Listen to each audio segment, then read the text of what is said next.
Okay, here is your review for the gravitation test. The gravitation test will be roughly 35 multiple choice, one problem, and one bonus. The bonus is an analytical situation, kind of where you have to do almost like a geometric proof using Kepler's laws. But anyways, let's go over what's actually going to be on the test and what are some of the highlights that you really need to be able to do. Okay. Um, Essentially, we covered a few things here. We covered retrograde motion, this unit. We covered Kepler's laws.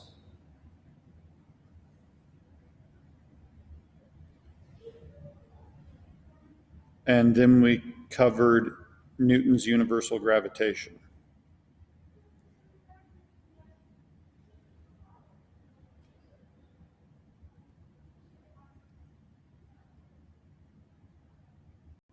I'm running out of room. Along with Newton's universal gravitation, we talked about gravitational field strength.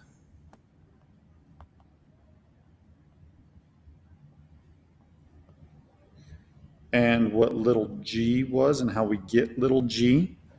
And then we talked finally the last day about Cavendish and how he calculated big G experimentally in the lab. Okay. Now, first we'll talk about retrograde motion, then we'll talk about Kepler's laws. We'll talk about these two, and then Cavendish fifth. So those are the 5 topics you really need to be familiar with and be really comfortable answering multiple choice questions about.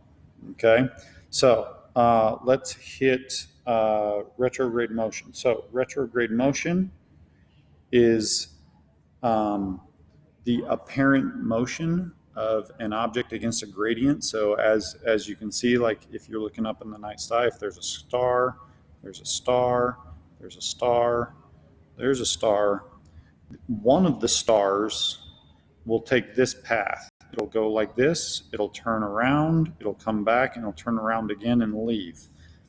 That's retrograde motion. The other stars in the sky, so these stars, aren't moving. But this one right there, that one is. That's a planet. Now, they were initially called planetes or planetos because that means wanderers. So they were wandering through the night sky, and so they got that nickname. Now, throughout history, we've tried different ways to try to explain retrograde motion. The 2 ways we tried to explain them, one was Ptolemy, right? Ptolemy, sorry for my computer's not wanting to pick that up. But Ptolemy was ancient Egypt, said epicycles. He said that the solar system was geocentric, meaning the Earth centered. The other planets revolved around Earth and went around in these little epicycles, and that's how we saw the retrograde motion. The second explanation was Copernicus. And my pen is not working well over here. Sorry, that's supposed to say Copernicus. Copernicus was a heliocentric model, and in the heliocentric model, all the planets revolved around the sun, which is what we know happens now. And we saw retrograde motion for 2 reasons. One, the planets closer to the sun moved faster, so they changed directions faster than the outer planets, which made them move back and forth. Also, that is a result of the being in an accelerated reference frame because Earth is moving in a circular orbit, and so it's an accelerated reference frame, so we see non-Newtonian motion, which is the apparent retrograde motion that we see. Okay, remember, retrograde motion isn't real, it's the apparent motion. So those are the two ways we explain it. It is key to remember they're both wrong. Copernicus probably a little bit more right than Ptolemy, but they're both wrong. It wasn't until Kepler that we had an accurate description. Okay, so speaking of Kepler, let's talk about Kepler right now. I'm going to clear this. So Kepler said, had three laws. His three laws, try that again, there we go, were the law of ellipses,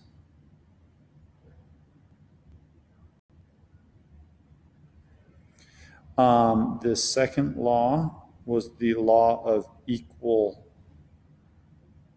areas,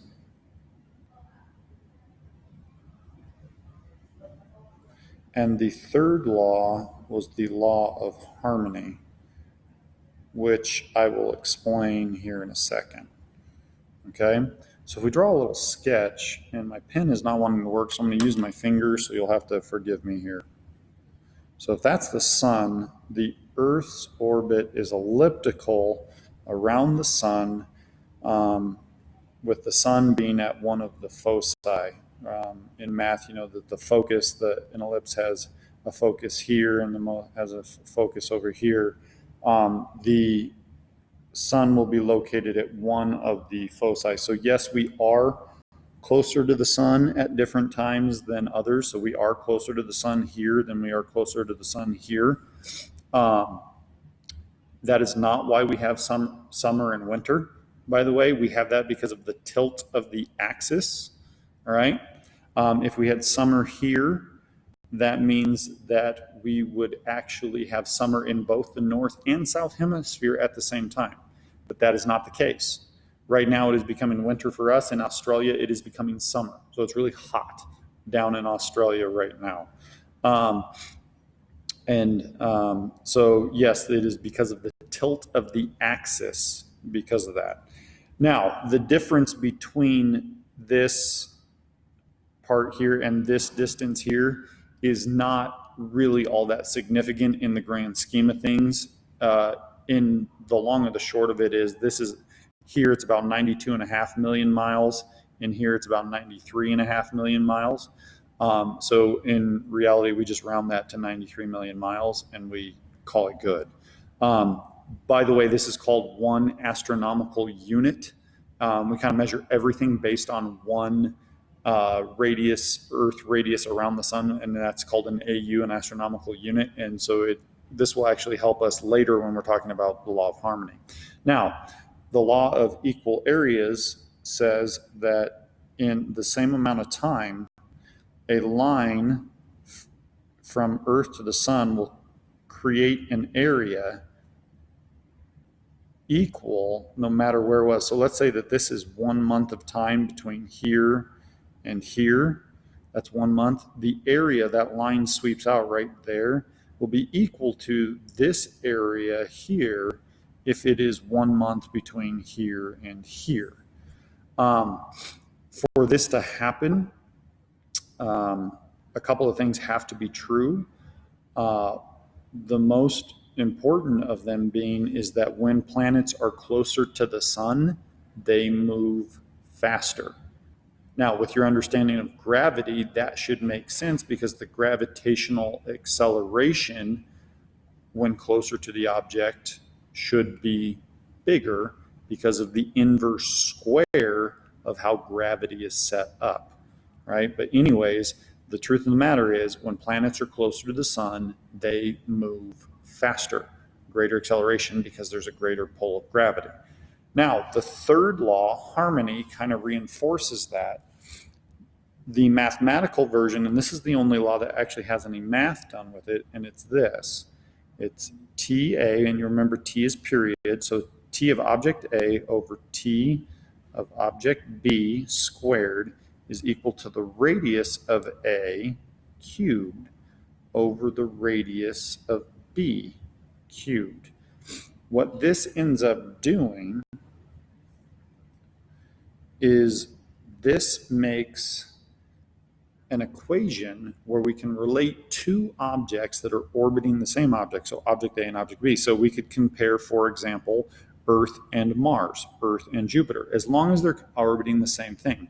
We could not do Earth and the Moon because they're not orbiting the same thing. The Moon is orbiting Earth, Earth is orbiting the Sun, so that won't work. But any comet, let's say like Halley's Comet, for instance, that orbits the Sun with an orbital period of about 75 or 76 years, we could totally compare Earth and that because of that. Now, when you do that, when you use this equation, whenever Earth is the one being used, it's really easy because the orbital period of Earth, you want to go ahead and make that 1 year. Well, what's 1 squared? It's going to be 1. It's going to make it really simple. And you want Earth to be your B on this. You don't want it to be A because it'll make things simpler. Also, the radius of Earth will be 1 astronomical unit. So we'll just say it's like 1 Earth radius, or 1 AU, all right, which is how big the Earth's radius around the sun would be, and ends up being 1. So everything ends up being divided by 1, and the math here turns out really as simply as it can.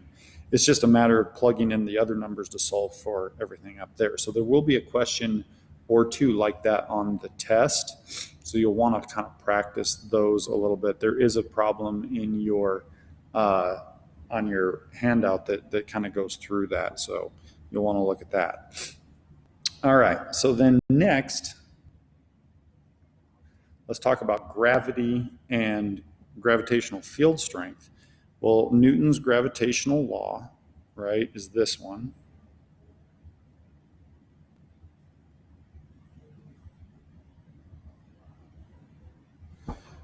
So the big thing here is, I like to ask relationship questions, and I can disguise those relationship questions in many different ways. So first of all, let's just take a look at, if I change my color here, let's say what happens if I double one of the masses. It doesn't matter which mass I double, it's just I matter one of them. And remember, it's the product of the two masses. So if I just double the product of the two masses, so let's say I increase, I multiply mass 1 by the square root of 2, and I multiply mass 2 by the square root of 2. Essentially what I'm doing, that's the same thing as multiplying everything by 2, right? And it's the product. Sorry, I'm running out of room over here. That's the same thing. So it's really the product of M1 and M2 that I'm concerned about. Well, if I do that, if I double the product of M1 and M2, I have to double the force of gravity, okay? And if I go back,